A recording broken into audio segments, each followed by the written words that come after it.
మన మూలం ఏంటో తెలుసా? మన ఉనికి ఏంటో తెలుసా? గాడ్స్ ఇమేజ్, దేవుని ప్రతిబింబం.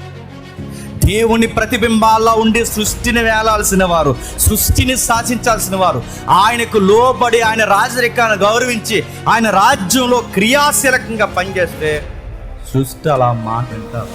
ఎర్ర సముద్రం నిలబడి కర్ర ఎలా పైకెత్తితే సముద్రం పాయలే. దేవుని పిల్లల మాటలు ప్రకృతి వింటాదంటే వెంటాదే. సూర్యుడా గిబియోను లాగుపో, చంద్రుడా ఇక్కడి నుంచి నువ్వు కదలొద్దంటే కదలకుండా ఆగిపోయింది. యెహోషువ శాసించాడు. 12 రథాలు ఒకేసారి ఇలా తిరిగి గిర్రున రింగు కొట్టి వెళ్ళిపోతున్న ఎరుకో గోడలు దేవుని పిల్లలు వర్షిప్ చేస్తే బలమైన గోడలు కూలిపోయి. అపోస్తులు నిలబడి కంటికి కనబడని సూక్ష్మ జీవులు ఏవైతే ఉన్నావో ఆ వ్యాధి పట్టిన సూక్ష్మ క్రిములను, కనబడని క్రిములను అపోస్తులు ప్రార్థన చేస్తే క్రిములు సమసిపోయాయి. దేవునికి లోబడి, దేవుని రాజ్యదండం కింద మనం లోబడి గాడ్స్ ఇమేజ్గా, దేవుని పిల్లలుగా ఆ పరిపక్వతలో మనం జీవిస్తే, మళ్ళీ చెప్తున్నాను, ప్రకృతి మనం మాట్లాడడం కాదు, పొలకించిపోతున్నాం.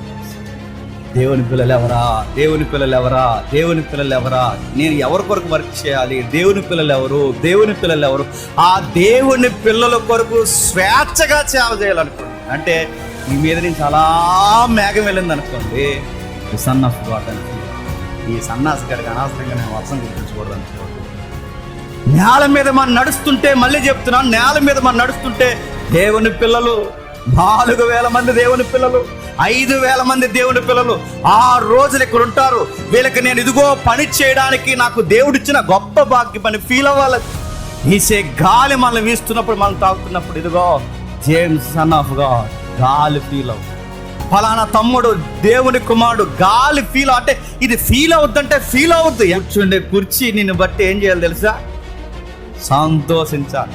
ఎదవ నా మీద కూర్చి నిద్ర అవుతున్నాడు అనుకో, ఈ కనబడుతున్న వినబడుతున్న బాక్సులు, ఈ ప్రకృతి ఏమనుకోవాలి తెలుసా? ఇదిగో ఇంకా స్పష్టంగా ఈ పిల్లల కొరకు మేము పనిచేయాలి. నువ్వు నడుస్తున్న బరకం సంతోషించాలి, నువ్వు ఇస్తున్న గాలి సంతోషించాలి, ఆ ఫ్యాన్ సంతోషించాలి. ఒక్క డేట్ నువ్వు వేసుకున్న బట్ట కూడా ఈ బిడ్డలకు నేను వాడబడుతున్నానని సంతోషించాలి. సంతోషిస్తుంది. అదేనండి మన పర్పస్.